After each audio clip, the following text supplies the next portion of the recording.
Good morning, I'm Max, and this is the activity 4 where we are going to talk about Bend It Like Beckham, the movie, and some few questions that we have to answer. What's the name and the nationality of the main characters? Their names are Jess Minder, Jess, Bamra, and she is a British Indian 6, while the other protagonist is Juliet Jules Paxton, and she is a white English girl. What are the problems that each main character has? In one hand, Jess has a more conservative family. They say that she needs to act more like a woman and stop playing like when she was a little child because she did this when she was younger. But now that she's been growing, she needs to stop this and learn how to behave like a woman and start in society.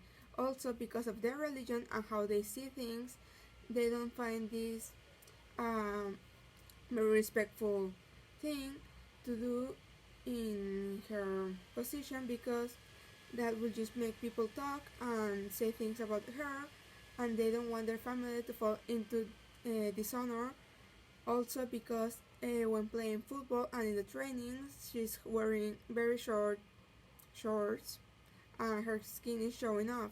So they say that this is just bad and it's going to bring dishonor and it's a disrespect because of the way that she's presenting herself to the whole world.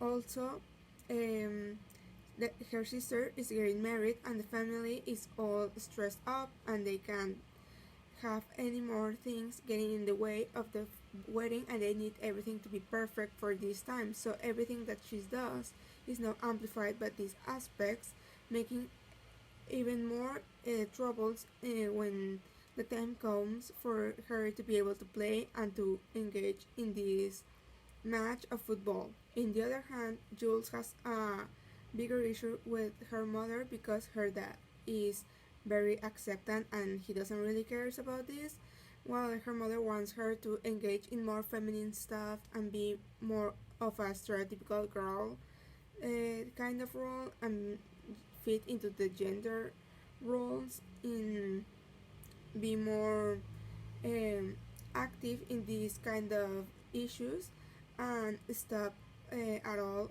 the football and sports and everything that is not ladylike.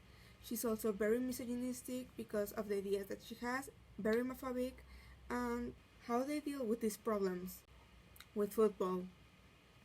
Also, Jules starts encouraging Jess to join the girls' team in football to start in a more professional way and start practicing in a very competitive and to have a scholarship. um, they both start supporting each other and saying that they should not take a no for an answer. Mostly Jules is the one saying this stuff to Jess because her family is a lot more restrictive and a lot more in trying to control her life and not let her do her stuff. Also, Jess starts sneaking out more and being more secretive about the stuff that she does and being more of a liar and saying things to get her out of trouble. Also, Joe encourages Jess a lot about this stuff because he sees the potential in her. Even at the end, her father starts being a lot more permissive and letting her play because Joe starts talking with Mr. Bambra to let Jess start playing in the final match and to allow her to win and build her dreams and also to let her go to the scholarship in the USA.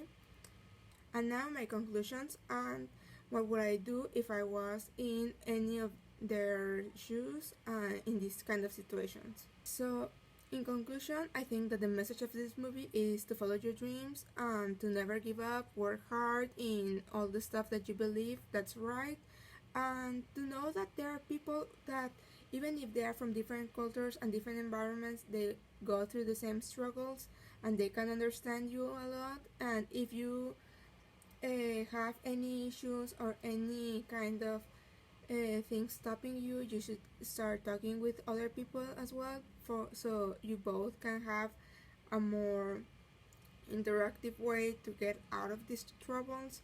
And it's also a very good thing to know how to talk with others and how to say things, because a lot of the troubles happen in this movie are just because the plot doesn't really let them talk like humans, and they don't speak their issues correctly, so they just say half things, or even worse, they just say things that never happen, and they just assume things out of nowhere. So communication is the key to stop making mistakes that can lead to worse things in the future, and to just make life way easier for everyone. And what I would do if I was in any of her shoes, first of all, I don't think I will have these troubles because I don't like football. And second, it depends a lot in which one of the places I will be taking, because there's a lot of difference between being against all your whole family and just being against your mother.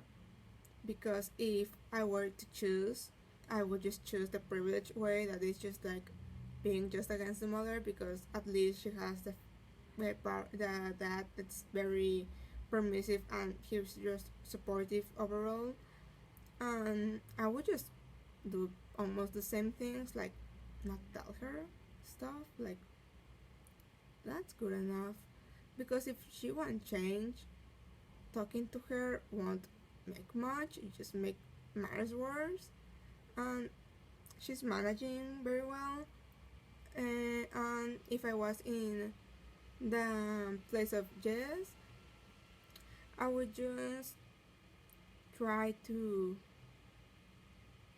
negotiate things through and to find ways out of situations, and start to slowly but constantly start hammering them the ideas that I want them to be thinking of, and showing them examples and making them believe what I want. So being manipulative with them until they allow me to do what I want.